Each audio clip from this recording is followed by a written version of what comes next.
Hello friends, welcome to moms world. ఈరోజు recipe వచ్చేసి beans గింజల టమాటా కర్రీ.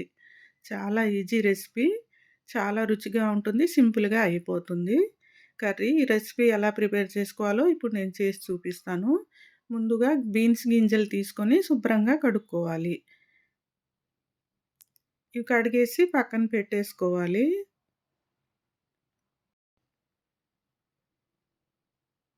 ఒక ఉల్లిపాయ, 2 పచ్చిమిరపకాయలు, 5 టమాటాలు కట్ చేసుకుంటున్నాను. వంకాయ కూరలో కానీ, బంగాళదుంపలో కానీ వేసి వండుకున్న బీన్స్ గింజలు చాలా బావుంటది. వెజ్ బిర్యానీలోకి, రోటీలోకి, అన్నంలోకి చాలా బావుంటుంది. నేనైతే ఇలా సింపుల్‌గా చేసుకుంటూ ఉంటాను. ఇవన్నీ కట్ చేసి పక్కన పెట్టుకుంటున్నాను. స్టవ్ మీద కళాయి పెట్టి 2 టేబుల్ స్పూన్ల ఆయిల్ వేసుకుంటున్నాను. ఇందులోకి శనగపప్పు, మినపప్పు, జీలకర్ర, ఆవాలు వేసుకుంటున్నాను. ఒక ఎండుమిరపకాయ కూడా తుంచేసి వేసుకుంటున్నాను.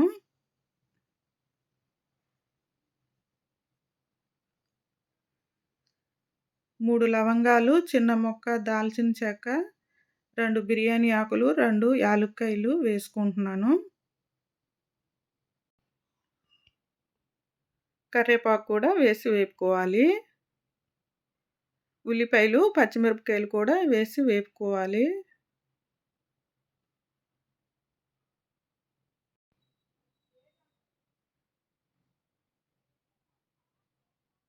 ఉల్లిపాయలు వేగిపోయాయి. దీంట్లోని ఒక టీ స్పూను అల్లం వెల్లుల్లి పేస్ట్ వేసి వేపుకుంటున్నాను. పచ్చివాసన పోయేంత వరకు వేపుకోవాలి.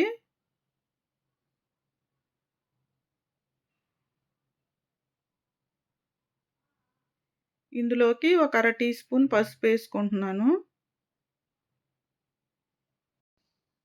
ఇందులో ఈ బీన్స్ గింజలు కూడా వేసుకుంటున్నాను. అంతా ఒకసారి కలిపేసుకోవాలి.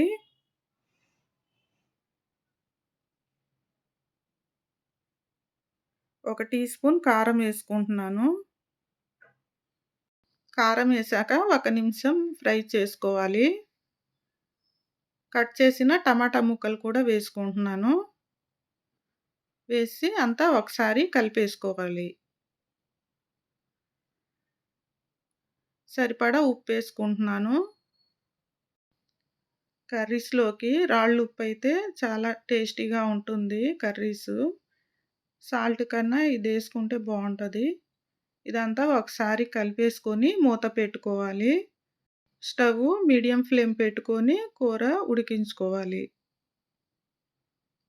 ఒకసారి మూత తీసి కలుపుకుంటున్నాను. టమాటాలన్నీ మెత్తగా మగ్గిపోయాయి.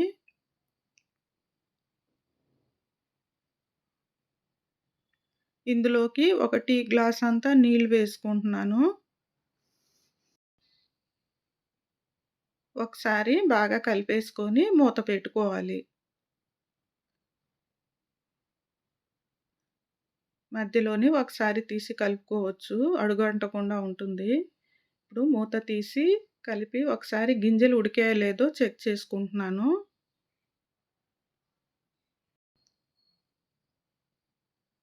గింజలన్నీ మెత్తగా ఉడికిపోయాయి. కర్రీ రెడీ అయిపోయింది.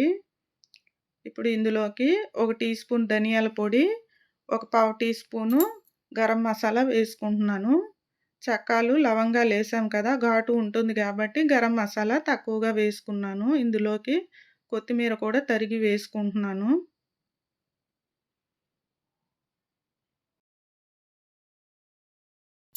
అంతా ఒకసారి బాగా కలిపేసుకొని స్టవ్ ఆఫ్ చేసుకోవాలి. కర్రీ రెడీ అయిపోయింది. చాలా ఈజీ రెసిపీ. అన్నం, రోటీలోకి, దోసల్లోకి సూపర్‌గా ఉంటుంది. మీరు కూడా తప్పకుండా ట్రై చేయండి. మా రెసిపీ గనక నచ్చితే కామెంట్ చేయండి, లైక్ చేయండి, షేర్ చేయండి, సబ్స్క్రైబ్ చేసుకోండి. Thank you for